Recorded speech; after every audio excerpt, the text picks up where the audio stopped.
Hi hello ನಮಸ್ತೆ, ನಾನು ರಾಜು. ಅಷ್ಟೇ ನೀವು ನೋಡ್ತಿದ್ದೀರಾ centre point Kannada YouTube channel.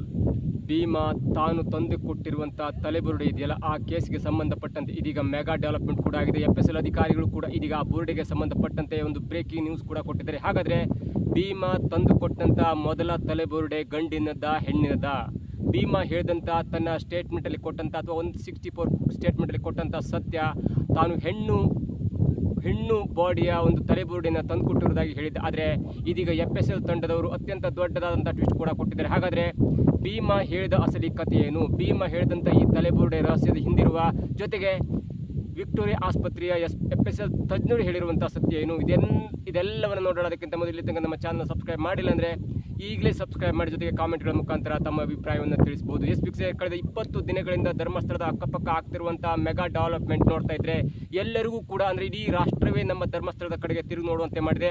ಅದರ ಜೊತೆಗೆ ಭೀಮಾ ತನ್ನ 164 ಸ್ಟೇಟ್ಮೆಂಟನ್ನು ಕೊಡುವಾಗ ಒಂದು ತಲೆಬುರುಡೆಯನ್ನು ಕೂಡ ಹಿಡ್ಕೊಂಡು ಬಂದಿದ್ದ ಮತ್ತು ತನ್ನ ಆ ಸ್ಟೇಟ್ಮೆಂಟ್ ಕೊಡುವಾಗ ತಲೆಬುರುಡೆ ಜೊತೆಗೆ ತನ್ನ 164 ಸ್ಟೇಟ್ಮೆಂಟ್ ಕೂಡ ಕೊಟ್ಟಿದ್ದ. ಅವನ ಹೇಳಿಕೆಯಲ್ಲಿ ಸುದೀರ್ಘವಾದ 4 ಪುಟಗಳ ಹೇಳಿಕೆಯಲ್ಲಿ ಜೊತೆಗೆ ಅದನ್ನು ಮರು ರಿಪೀಟ್ ಮಾಡುವಾಗ, ಅಂದರೆ ಬೆಳ್ತಂಗಡಿಯ ನ್ಯಾಯಾಧೀಶರ ಮುಂದೆ ಅದನ್ನು ರಿಪೀಟ್ ಮಾಡುವಾಗಲೂ ಕೂಡ ಹೇಳಿದ್ದ, ತಾನು ತಂದಿದ್ದಂಥ ತಲೆಬುರುಡೆ ಹೆಣ್ಣು ಹುಡುಗಿಯ ತಲೆಬುರುಡೆ ಆಗಿದೆ ಅಥವಾ ಹೆಣ್ಣಿನ ತಲೆಬುರುಡೆ ಆಗಿದೆ. ಧರ್ಮಸ್ಥಳ ಅಕ್ಕಪಕ್ಕ ಆದಂಥ ಅಸಹಜ ಸಾವುಗಳು, ದೌರ್ಜನ್ಯ ಇವೆಲ್ಲದರ ಜೊತೆಗೆ ಹೆಣ್ಣು ಮಕ್ಕಳನ್ನು ಅತ್ಯಾಚಾರ ಮಾಡಿದ್ದಾರೆ, ಹೆಣ್ಣು ಮಕ್ಕಳನ್ನು ದೌರ್ಜನ್ಯ ಮಾಡಿ ಸಾಯಿಸಲಾಗಿದೆ. ಅದಾದ ನಂತರ ನನಗೆ ಆ ತಲೆಬುರುಡೆ ಅಥವಾ ಆ ದೇಹಗಳನ್ನು ತಂದುಕೊಂಡು ಮಣ್ಣು ಮಾಡುವಂತೆ ತನ್ನ ಮೇಲೆ ಒತ್ತಡ ಹೇರಿದ್ರು ಎನ್ನುವಂಥ ಒಂದು ಸ್ಟೇಟ್ಮೆಂಟನ್ನು ಕೊಟ್ಟಿದ್ದಾನೆ. ಜೊತೆಗೆ 463 ಹೆಣಗಳನ್ನು ಹೂತು ಹಾಕಿರುವುದಾಗಿ, ಅಂದರೆ ಧರ್ಮಸ್ಥಳ ಅಕ್ಕಪಕ್ಕ ಕಾಡಿನಲ್ಲಿ ಹೂತು ಹಾಕಿರುವುದಾಗಿ ಸ್ಟೇಟ್ಮೆಂಟಲ್ಲಿ ಕೊಟ್ಟಿದ್ದ. ಅದರ ನಂತರ ಎಸ್ಐಟಿ ತಂಡ ರಚನೆ ಆಗಿದೆ ಮತ್ತು ಕಳೆದ ಸೋಮವಾರದಂದು ಸ್ಥಳ ಮಹಾಜಾರ ಆದ ನಂತರ ಎಸ್ಐಟಿ ತಂಡ ಸ್ಥಳ ಮಹಾಜಾರದ ನಂತರ ಮಂಗಳವಾರದಿಂದ ಇವತ್ತು ಬುಧವಾರ 9 ದಿನಗಳ ಕಾಲ ಸಮಾಧಿ ಅಂದರೆ ಎಕ್ಸಿಬಿಷನ್ ಕೂಡ ನಡೀತಾ ಇದೆ. ಅದರಲ್ಲಿ 6ನೇ ಪಾಯಿಂಟಲ್ಲಿ ಮಾತ್ರ ಒಂದು ಅಸ್ಥಿಪಂಜರ ಸಿಕ್ಕಿದೆ, ಅಂದರೆ ಕೆಲವೊಂದು ಮೂಳೆಗಳು ಸಿಕ್ಕಿದೆ ಅನ್ನುವಂಥ ಮಾಹಿತಿ ಸಿಕ್ಕಿತು. ಅದಾದ ನಂತರ ಸೋಮವಾರ ಕೂಡ ಆ 11 ಪಾಯಿಂಟ್ನ ಬಿಟ್ಟು ಬೇರೆ ಕಡೆ ಹೋದಾಗ, ಕಾಡಿನಿಂದ ಒಂದು 100 ಮೀಟರ್ ಒಳಗಡೆ ಹೋದಾಗ ಅಲ್ಲೊಂದು ಆತ್ಮಹತ್ಯೆ ಮಾಡಿಕೊಂಡಿರುವಂಥ ಒಂದು ಶವ ಸಿಕ್ಕಿರುವುದಾಗಿ ಎಸ್ಐಟಿ ತಂಡ ಮಾಹಿತಿಯನ್ನು ಕೊಟ್ಟು, ಅದಾದ ನಂತರ ಎಲ್ಲರೂ ಕೂಡ ಒಂದು ಪ್ರಶ್ನೆಯನ್ನು ಮಾಡ್ತಿದ್ರು. ಅದೇನೆಂದರೆ, ಭೀಮಾ ತಂದು ಕೊಟ್ಟಂಥ ಮೊದಲ ತಲೆಬುರುಡೆ ಇದೆಯಲ್ಲ ಅಥವಾ ಸ್ಕಲ್ ಇದೆಯಲ್ಲ, ಅದು ಯಾರ್ದು?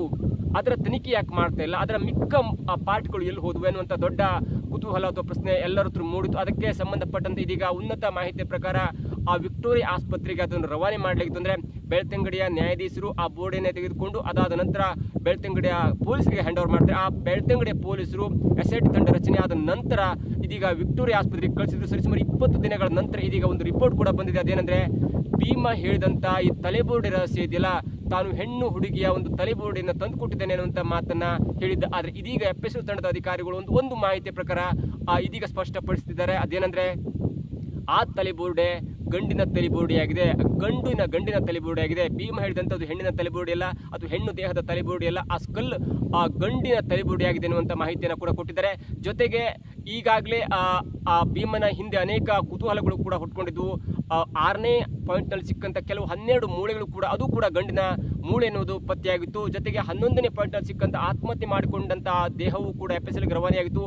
ಅದರ ಒಂದು FSL ತಂಡದ ವರದಿಯ ಪ್ರಕಾರ ಅದು ಕೂಡ ಗಂಡು ಆತ್ಮಹತ್ಯೆ, ಒಬ್ಬ ಗಂಡು ಅಥವಾ ಸರಿಸುಮಾರು 30ರಿಂದ 35 ವರ್ಷದ ಒಬ್ಬ ಗಂಡು ಮೃತದೇಹ ಪತ್ತೆಯಾಗಿದೆ ಎನ್ನುವಂಥ FSL ವರದಿ ಇದೀಗ ಸಿಗ್ತಾ ಇದೆ. ಅದಕ್ಕಿಂತ ಮುಖ್ಯವಾಗಿ ಭೀಮಾ ತಂದುಕೊಟ್ಟಂಥ ಈ ತಲೆಬುರುಡೆ ಇದೆಯಲ್ಲ, ಅಂದರೆ ಕೋರ್ಟಿಗೆ ಹಾಜರುಪಡಿಸಿದಂಥದ್ದು, ನ್ಯಾಯಾಧೀಶರ ಮುಂದೆ ತಾನು ತಂದುಕೊಟ್ಟಂಥ ಒಂದು ತಲೆಬುರುಡೆ ಇದೆಯಲ್ಲ, ಅದು ಹೆಣ್ಣಿನ ತಲೆಬುರುಡೆ ಅನ್ನುವಂಥ ಸ್ಟೇಟ್ಮೆಂಟನ್ನು ತನ್ನ 164 ಸ್ಟೇಟ್ಮೆಂಟಲ್ಲಿ ಕೊಟ್ಟಿದೆ. ಆದರೆ ಇದೀಗ FSL ತಂಡದ ಮಾಹಿತಿಯ ಪ್ರಕಾರ, ವಿಕ್ಟೋರಿಯಾ ಆಸ್ಪತ್ರೆಯ ಮಾಹಿತಿಯ ಪ್ರಕಾರ ಅಥವಾ ವೈದ್ಯರ ಮಾಹಿತಿಯ ಪ್ರಕಾರ 30ರಿಂದ 35 ವರ್ಷದ ಒಬ್ಬ ಗಂಡಿನ ತಲೆಬುರುಡೆ ಎನ್ನುವುದು ಇದೀಗ ಪತ್ತೆಯಾಗಿದೆ. ಹಾಗಾಗಿ ಭೀಮನ ಸುತ್ತ ಇದೀಗ ಅನೇಕ ಗುಮಾನಿಗಳು ಇದ್ದಿವೆ, ಭೀಮನ ಸುತ್ತ ಇದೀಗ ಅನೇಕ ಪ್ರಶ್ನೆಗಳು ಕೂಡ ಇದ್ದಿವೆ.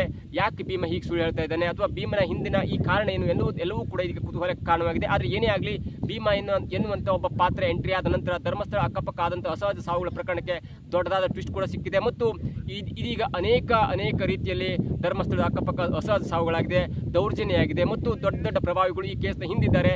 ಅವೆಲ್ಲವನ್ನ ಬಗ್ಗು ಬಡಿಬೇಕಂದ್ರೆ ಭೀಮಾ ಎನ್ನುವಂಥ ಪಾತ್ರ ಎಂಟ್ರಿ ಆದ ನಂತರ ಇದೀಗ ಭೀಮನ ಪಾತ್ರಕ್ಕೆ ದೊಡ್ಡ ತೂಕ ಬಂದಿದೆ. ಎಸ್ಐಟಿ ತಂಡ ಎಷ್ಟು ದಿನ ಈಗ ಸಮಾಧಿಯಾಗುವಂಥ ಕೆಲಸ ಮಾಡ್ತೀವಿ ಅನ್ನೋದು ಕೂಡ ಕಾದು ನೋಡಬೇಕಾಗಿದೆ. ಒಂದು ಮಾಹಿತಿಯ ಪ್ರಕಾರ ಅಥವಾ FSL ತಂಡದ ವರದಿಯ ಪ್ರಕಾರ ಭೀಮಾ ತಂದುಕೊಟ್ಟಂಥ ಪ್ರಥಮ ತಲೆಬುರುಡೆ ಅದು ಹೆಣ್ಣಿನಂದಲ್ಲ, ಅದು ಗಂಡಿನ ತಲೆಬುರುಡೆ ಎನ್ನುವುದು ಇದೀಗ ಪಕ್ಕಾಗಿದೆ.